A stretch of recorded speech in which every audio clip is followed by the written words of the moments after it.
All right, we've got a Cat 4 Cannondale over there. If you know, you know. And we've got these Cerium. These are the... So what do you call them? Cerium Arcis SLRs.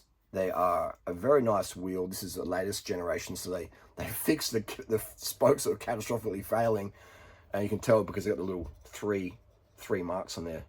1, 2, 3. So it means these spokes are safe. I got these for $200 Australian recently, and this front wheel is brand new.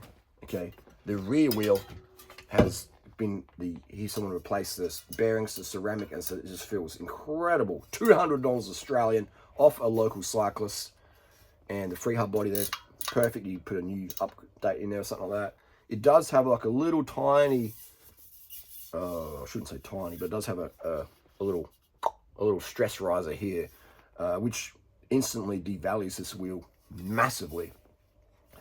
I've been using Ceriums since 2000, so I've been using these wheels, the Mavic ones, for over 23 years. So I know the wheel set very, very well. The weakest link is the pole system in these hubs. It does wear out. You can need to replace it eventually, but otherwise they're a pretty strong wheel set. And this XLA, whatever you call it, is a very good braking surface. It makes a little zzz when you hit the brakes. It works so good, and they often do. You do often get these little stress riser cracks around the rim hole. For me, it hasn't. I've never actually pulled a spoke out of these. I remember in 2003 when I lived in Belgium doing a racing season over there, I had the Ceriums, the SLs that came out, and one of the things is they did crack a lot. But I remember I'd send it off to Mavic in France, they'd warranty it for me. And then there was one time where I cracked the rim again. I was racing on cobbles and stuff, and so I cracked again. I was like, oh man, I'm doing Paris, this Audax ride I want to do as well. I was like one of those guys who would race Kermesses and also do Audax stuff. I just love riding. And it's a great way to see France and Belgium and meet a lot of cool people. And I remember I had my Cerium SL, and it had a really big crack in it. Like you could see daylight through there, right? And it was, you know, out of true, so I got someone to true it up for me. Anyway, I did Paris Brest Paris on it, BBP, and which was like a 1243k TT basically, and it held up no worries. And I was like, damn, like, you know. And at some parts of the ride, I was thinking, I mean, I hope this wheel just cracks, so I've got an excuse to pull out because I feel so terrible. I haven't slept for like 2 days, and I used no stims. I did it in like 51 hours 30, no support, and it was a great ride. It was an incredible ride, and it is a race for the front pack. For us guys, it definitely races, drafting and attacking and all sorts of stuff. But it's like a bit of like a marathon. You got your front runners going for the win, going for the times, and you got your participants who just enjoying the experience and just want to finish. And so everyone's a winner in that regard. And I remember just riding that Cerium for ages with the cracked rim. I even took it back to Australia, and then I getting the warranty. Like, I thought I'll wait until, I think it was like a 2-year warranty. And so I kept riding until I was about probably maybe the last week, and the rim was really, really scooped out and worn out. And then I sent it back to Group Sport E, and like, yeah, no, we'll warranty it. And I was like, damn, this thing was fucking strong. Right? This thing was strong.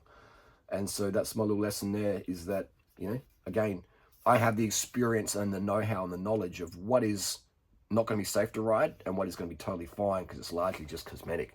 And you see a lot of carbon bikes, you know, out there. They do get warranted sometimes because it has a little paint crack around the bottom bracket shell, around where the bonds end up, you know, but it's not actually a crack. It's just a paint crack. So it's from the flexing, the paint just cracks through. Everything else underneath is totally fine.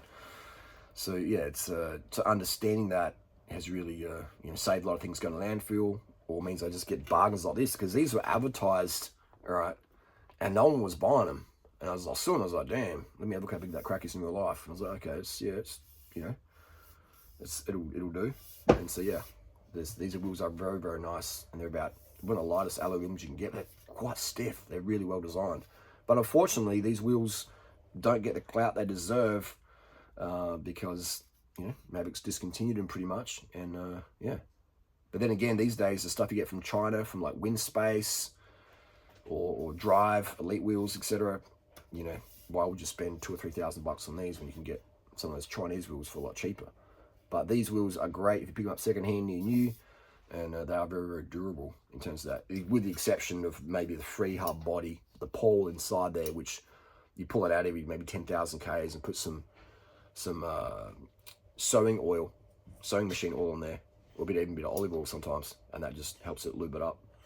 Other than that, they're pretty good. But I used to really complain about these free hubs back in 2015. I made some videos, and that inspired Mavic to actually change the design.